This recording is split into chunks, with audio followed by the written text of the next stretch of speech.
जी अस्सलाम वालेकुम everyone, you watching कलम कैमरा स्पेशल। एंड जैसे कि आप देख सकते हैं हमारे साथ इस वक्त मौजूद हैं former air chief of Pakistan, air chief marshal retired Suhel Aman साहब। Thank you so much sir, बहुत शुक्रिया। आप जो है वो आज कलम कैमरा के लॉन्चिंग सेशन में हमारे साथ हैं और मैं सबसे पहले आपको इंटरव्यू कर रही हूँ। आपका बहुत शुक्रिया कि सर आपने हमें वक्त दिया है। अच्छा, जैसे कि अभी प्रोग्राम से पहले भी हम डिस्कशन कर रहे थे, थोड़ा सा जो लोग इस वक्त हमें सुन रहे हैं, इस रीजन के पर्सपेक्टिव में बड़ी एक हॉट डिस्कशन है आजकल। ये जो भारत ने राफेल तैयारे प्रोक्योर किए हैं, 5 ऑलरेडी आ चुके हैं, 30 मजीद की प्रोक्योरमेंट की बात हो रही है। कितना बड़ा स्ट्रेटेजिक बैलेंस में शिफ्ट आप समझते हैं कि इस रीजन में हो सकता है? क्योंकि इंडियन प्राइम मिनिस्टर ये कहते हैं कि ये गेम चेंजर है, इससे जो इंडियन एयरफोर्स है वो सुपीरियर हो गई है इस रीजन के अंदर। ओके, ये जो कंपैरिजन है ना जहाजों का, इनके दो तरीके हैं करने के। और मैं ये चूंकि डिबेट बहुत ज्यादा चल रही है तो मैं आपके तवज्जुह से इसको क्लियर कर दूं। एक तो ये आप एक जहाज को लेते हैं, उसको दूसरे जहाज से कंपेयर करते हैं और उसके लाइन कंपैरिजन होते हैं, उसके वेपन्स कैसे हैं, उसके मैं इस पे भी बात कर दूंगा। लेकिन असल कंपैरिजन ये नहीं होता। असल कंपैरिजन ये होता है कि जब आप एक नया जहाज लेते हैं तो वो आपकी फोर्स के साथ कैसे डफटेल होके एक कॉम्बैट एबिलिटी बनाता है।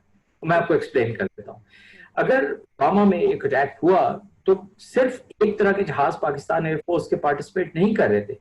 It was integration of many assets and not only aircraft but AWACS and electronic warfare, ground के radars। तो बड़ा इंटीग्रेटेड रिस्पॉन्स होता है जो कि हमें देखना चाहिए। तो राफेल का जहां तक ताल्लुक है, देखिए 36 जहाजों के साथ वो पूरे इंडिया को एक दम डिफेंड नहीं कर सकते। नंबर 1 पॉइंट, कहां कहां पे उन 36 जहाजों को एम्प्लॉय करेंगे? नंबर 1 पॉइंट, ये पॉलिटिकल स्टेटमेंट है। उन्होंने अपनी खिफत को भी कहीं ऑफसेट करना है। एक एयरफोर्स जो हमारे से 2.5 गुना बड़ी एयरफोर्स है, देयर नो मैच। और ये हम सबको इस बात का पता है। और इस पे भी आप डेलिब्रेट करना चाहेंगे तो मैं बता, there no match between the two air forces जब वो गए।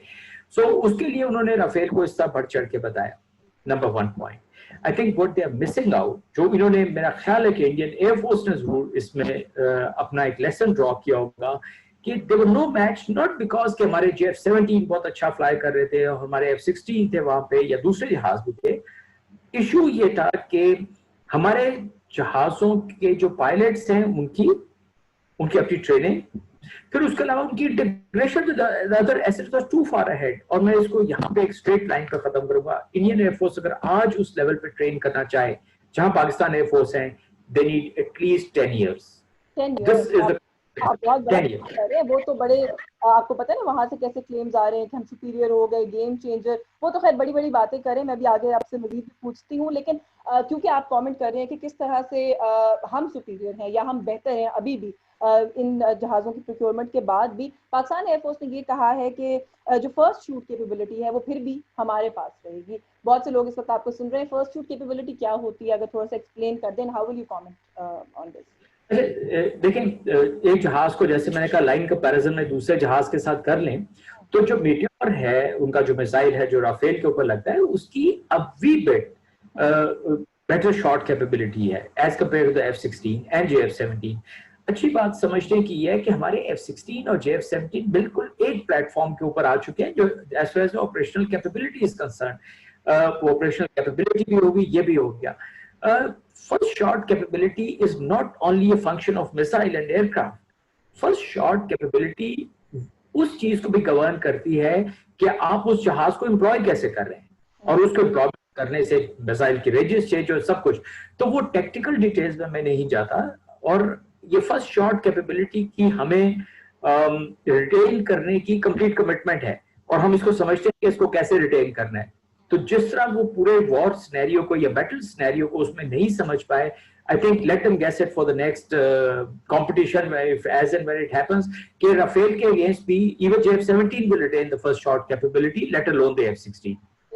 कोई और मिस एडवेंचर करेंगे तो फिर उनको समझ में आएगी। अभी ऑब्वियसली ये बातें जो है वो इस तरह से स्ट्रेटेजिक जो है वो डिस्कस करने वाली हैं। अच्छा, जब हम बात करते हैं ना कि कौन सुपीरियर है विज़ावी ये जो इस रीजन की जो सिचुएशन है, इसमें पाकिस्तान ज्यादा सुपीरियर है in terms of their defence system या इंडिया सुपीरियर, तो एक तो राफेल का मामला हुआ। अच्छा, एक जो ये S-400 जो ये जो एयर डिफेंस सिस्टम वाली एक डिबेट है, उस पर भी बड़ी ही डिस्कशन हो रही है कि ये इसकी बड़ी सीरियस किस्म की इम्प्लीकेशंस हो सकती हैं जब हम बात करते हैं कि कौन बैलेंस, किसका बैलेंस ज़्यादा बेहतर है, बल्कि यहाँ तक भी कह रहे हैं कि हमारे जो स्काइज हैं उनको इंडिया डोमिनेट कर सकता है इसके बाद। तो मैं चाहती हूँ कि थोड़ा सा इस पर कॉमेंट करें। अच्छा देखिए यशवीन, ये सब जो पॉलिटिकल स्टेटमेंट्स हैं, उनके भी जो मिलिट्री लीडर्स हैं, उनके भी जो एयरफोर्स के लीडर्स हैं, वो भी हकीकत में समझते हैं जब वो खुद टैक्टिक्स को या स्ट्रैटेजी को बनाते होंगे based on the tactics that they need to employ, उनको समझ आती है। S-400 is definitely a capability, लेकिन ये कहना कि वो पाकिस्तान के एयर स्पेस को डोमिनेट कर देगा, ऐसा नहीं है। जिस मिसाइल की मैं बड़ा एक सादा अल्फाज में समझा देता हूँ कि जो एक मिसाइल जिससे 400 किलोमीटर से ज्यादा तय करने हैं एक टारगेट को एंगेज करने के लिए, उसका एक टाइम ऑफ फ्लाइट है और हमारे पास उसके डिटेक्शन के कंप्लीट मेथड्स हैं, इसमें कोई ऐसी सीक्रेट बात नहीं है। तो आप खुद समझें कि वो सारे टाइम पीरियड के अंदर हम लोग को डम्ब एयरफोर्स तो नहीं है कि हम बैठे रहेंगे।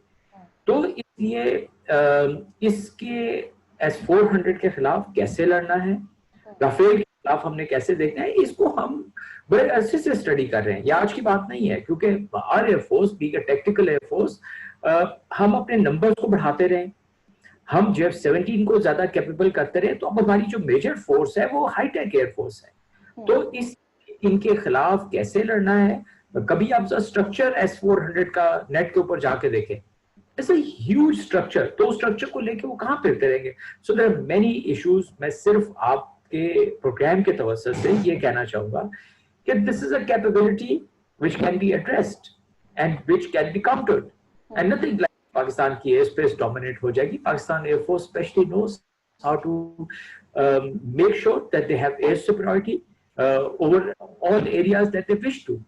अच्छा, आपने कहा टेक्निकली भी बेहतर हो रहे हैं, we know how to handle अगर इस तरह की कोई चीज वहां पे डिप्लॉय की जाती है, लगाई जाती है। थोड़ा सा coming back to Rafale a bit again, उसको लेकर उसके अराउंड एक डिबेट ये भी बिल्ड की जा रही है कि 4th जनरेशन जहाज नहीं है, 4.5, they take it a notch higher, कि इसको 4.5 में काउंट करें। End of course then the same debate starts all over again कि पाकिस्तान के पास ऐसी कोई कैपेबिलिटी नहीं है, F-16 के ब्लॉक 52 के अलावा पाकिस्तान doesn't have anything, और उसको भी लेकर वो ऑब्वियसली अपनी डिबेट के अंदर तो कहते हैं कि it doesn't mean or matter, it doesn't mean anything। तो थोड़ा सा इस पर भी कमेंट करें कि ये जो 4th जनरेशन 4.5 जनरेशन, ये थोड़ी सी ये डिबेट भी क्लियर कर सकते हैं।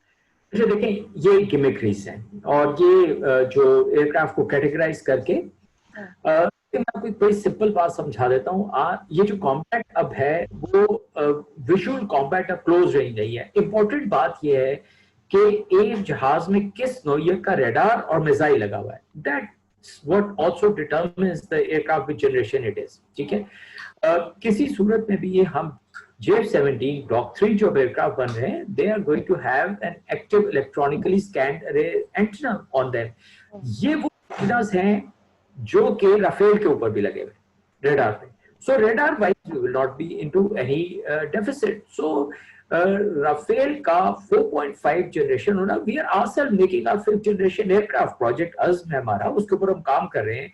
तो हमारा जो नो हाउ बड़ा वेस्टर्न इक्विपमेंट चलाने का, चाइनीज को अच्छी तरह स्टडी करने का, J-17 is by no means in my opinion एक चाइनीज जहाज नहीं है, उसमें वेस्टर्न एवियोनिक्स है सब कुछ। तो J-17 को मैं डेफिनेटली ये समझता हूँ कि वो एक 4th जनरेशन एयरक्राफ्ट है। अगर थोड़ा सा एज अवेलेबल है राफेल को तो बहुत आसानी से उसको काउंटर किया जा सकता है।